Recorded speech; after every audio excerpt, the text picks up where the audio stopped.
اللہ و نعم الوکیل، نعم المولا و نعم النصیر، ما شاء اللہ لا حول ولا قوة الا باللہ العلی العظیم۔ اعوذ باللہ من الشیطان اللعین الرجیم، بسم اللہ الرحمن الرحیم، الحمدللہ رب العالمین، الصلاة والسلام علی سیدنا و نبینا و طبیب قلوبنا و شفیع ذنوبنا ابی الزہراء محمد المصطفیٰ وعلی آل بیت الطیبین الطاہرین المعصومین، اللہ سیما امامنا المنتظر والحجۃ الثانی عشر، روحی وارواح العالمین لتراب مقدمہ الفداء، اما بعد فقد قال اللہ تبارک و تعالی فی کلامہ المجید وفرقانہ الحمید، بسم اللہ الرحمن الرحیم، قل جاء الحق وزهق الباطل ان الباطل کان زہوقا۔ حق آ گیا، باطل چلا گیا۔ حق کے لیے طاقت، قوت اور استقامت ہے، باطل کے لیے بربادی اور تباہی ہے۔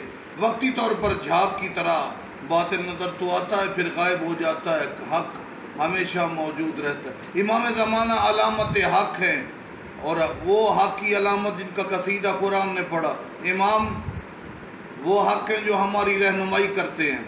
بعض لوگ مطالعے کی کمی اور مہذبیت سے بجائے اس کے کہ لوگوں کو قریب کرے دور کرتے ہیں، بس اپنی چھوٹی سی زبان کا استعمال کر دینا، جی امام سے رابطہ نہیں ہو سکتا فلاں فلاں۔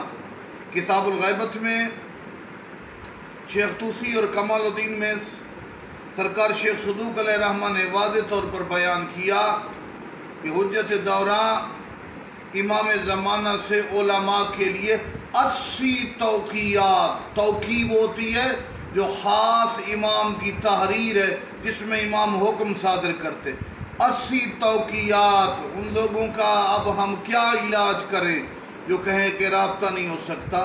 شیخ صدوق اور شیخ طوسی فرماتے ہیں 80 توقیات امام زمانہ سے وارد ہوئیں جس میں امام زمانہ نے رہنمائی فرمائی، مسائل بھی حل کرتے ہیں، لوگوں کی مدد بھی کرتے ہیں، اور امام کے ذریعے سے فیض عام جاری ہے۔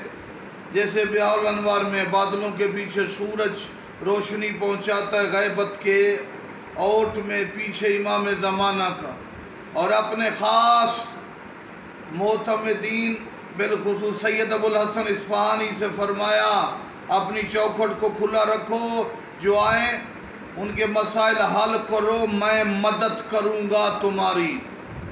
مسائل کے حل میں فقہا مدد کرتے ہیں، یہ امام کی طرف سے ہیں، اور لیکن مین ان کے دین چلنے میں بھی، دین چل رہا ہے، عہدے چل رہے ہیں، امام کی غائبانہ مدد اور امام کی وہ مخفی عنایت ہے جس کی وجہ سے اتنی بڑی طاقتیں بھی تشیع کو ختم نہ کر سکی۔ ہر روز شیعت اتنی بڑھ گئی ہے کہ آج 200 ممالک میں شیعہ ظاہر ہیں، جن ممالک میں شیعوں کی تبلیغ نہیں ہے یا کم ہے وہاں بھی شیعت پھیل گئی۔ عین مغرب اور مشرق کے 200 ممالک میں شیعوں کا آج موجود رہنا اعجاز اور عنایات امام زمانہ ہے۔ مالک ہمیں امام کے ساتھ رابطہ کرتے ہوئے یا صالح یا ابا صالح کہنے کی توفیق عطا فرمائے۔ اللہم صلی علی محمد و آل محمد وعجل فرجہم وسائر المسلمین۔